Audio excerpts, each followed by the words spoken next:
my point is that there is only one life. We're all living it together. And if you see it that way, then it's easier to understand this concept, this notion that there is no separation. Hi everybody. Okay, so this is going to be yet another pretty esoteric video here. Just bear with me. It's not surprising perhaps, since I had this conversation with Angelo Di Lullo last week in the last episode of the podcast. For those of you who have listened to that, you realize that it's pretty deep stuff, and it's just, I mean, both very, very simple and very, very difficult to reach the stages that he's talking about. I mean, waking up and realizing what life really is. You know that I've been many times talking about time, no pun intended, and that I have lately been fairly comfortable with the notion that there is no time really. There is only this now moment. But talking to Angelo, I kind of, or we together kind of boiled the whole thing down to it being two illusory axes, two dream axes that we are suffering under, if you want to express it that way. The one being that there is time and we're stuck between the future and the past, and the other one then being the illusion of separation, that there is a separation between what I call I, enclosed in this physical body, and everything else, and that there are different lives out there and different things, different objects. Everything is just separated, and that also creates a sense of lack and scarcity and fear and abandonment and all kinds of not so good feelings, emotions. But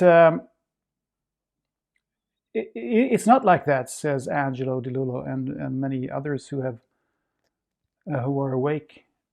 There is no separation. And this is really difficult to wrap one's head around, which is a lousy analogy in this context, I must say. But anyway, you know what I mean.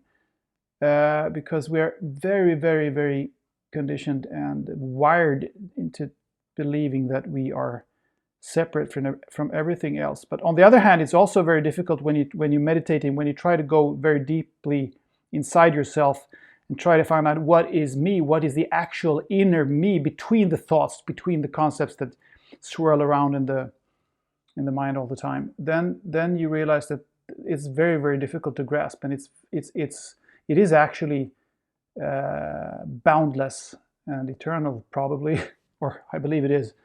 So anyway, after having talked to Angelo, I pondered these things just naturally, automatically, for a couple of days, and I had many thoughts about it. One day I just stood there by the kitchen sink and poured some water into a watering can, and is that the word, watering can? Anyway, I was going to water my plants, and it just struck me that how can I be sure? And I wasn't thinking anything in particular. I was just there doing things.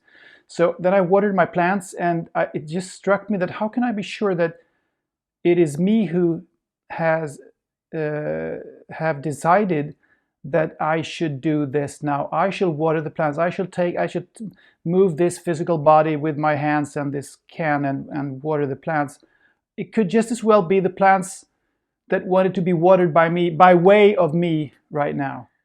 So that's one thing I was thinking. And then a little bit later I had this epiphany, if you might call it that, or at least an insight that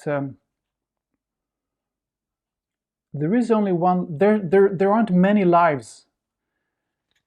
You can see it like this. There's only one life, and we're all living it. This is the crucial sentence of this video, so you can just skip the first part if you want, but this is actually what I really wanted to say here.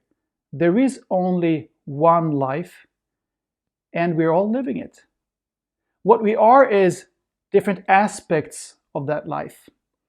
Different facets of the diamond, if you will.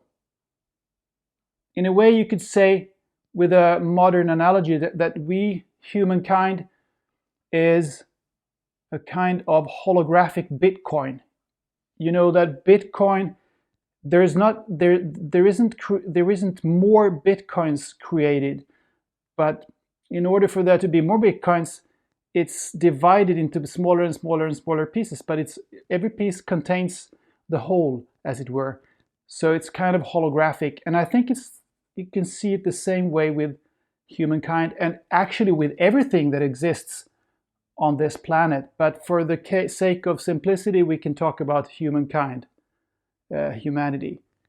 There is one life, and it just goes on and on. It's continuous. You can never tell where it starts and where it begins. Not even, I mean, when a child is born, you can't say if that child's life started when there was conception in the mother's womb, or whether it started when the father and mother looked at each other in the eyes and wanted to have sex, or if it started even before the child's parents were born and the child's grandparents lived. And you see my point. It's just continuing, and you can see it if you look at an acorn that falls on the ground, and it's very, very small. It's not extremely small, but it's pretty small compared to a full-grown oak. But within this little acorn exists already the full-grown oak. It's already there, and when the full-grown oak is there, 100 years later, it releases new acorns and new. I mean, you see my point. It's just going on. It's just continuous. It's one life.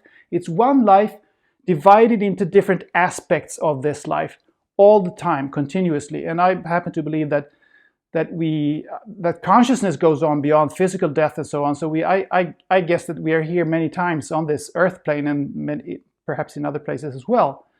But that's not really important for this reasoning here, because my point is that there is only one life. We're all living it together. And if you see it that way, then it's easier to understand this concept, this notion that there is no separation. There is no separation. Of course there isn't. If there is only one life and we're all living it and we're all aspects of it, then of course, I mean, you and you and you are me, and I am you, and we are all doing this together. We're dreaming a wonderful dream together, you might say. So that's what I wanted to convey here. And the Bitcoin analogy is actually, I think, pretty accurate, could be at least. And this holographic thing is also very important, because you know that a hologram is something that every part of it contains the whole. So you can see it like that when you look at humankind as well, that every aspect of humankind, I am an aspect of humankind, you are an aspect of humankind, and your friend is an aspect of humankind. And we all contain, we're not just aspects, but we also contain the whole. And I think even in our DNA molecules, the whole is contained. And just like the Bitcoin, you can go back. I mean, this is figuratively speaking, of course. I don't believe in the Bible story of Adam and Eve. I mean, literally. But figuratively speaking, you can go back to there was one first human being on Earth. That human being, of course, was humankind. So then humankind, that person contained the totality of humankind. It contained the whole. And then it was divided into different aspects of humankind. So now there's 7.8 billion aspects of that first human being, so to speak. It's the same. It's still the same humankind, the same totality of humankind, but it's been divided into so many more aspects of it. Okay, deep stuff, but I think it's could be kind of helpful. For me, it's been helpful to think of it this way. At least I think so.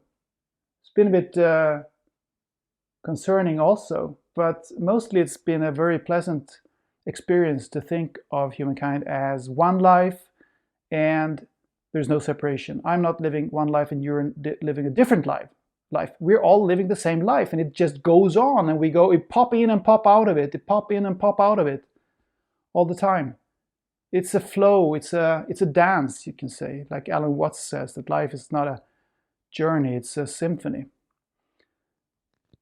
So, and about the episodes and my interviews, it's been pretty difficult actually lately to get a hold of all these persons that I've pitched that I want to talk to on the podcast.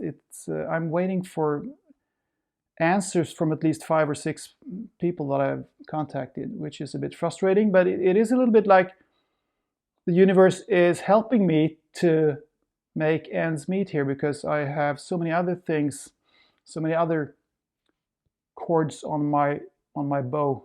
Is that an expression? I don't know. Right now I'm doing a lot of things, so maybe it would be a little bit more difficult to find time. There is no time, but anyway, find time to do all these things if I had all these interviews to do as well. So maybe it's a good thing, but I don't want to quit podcasting, of course. So we're going to have several more interesting episodes this season, of course. Okay, that was a long video. Thank you for bearing with me and listening to these esoteric rantings. Have a wonderful week. Love you. Bye bye, guys.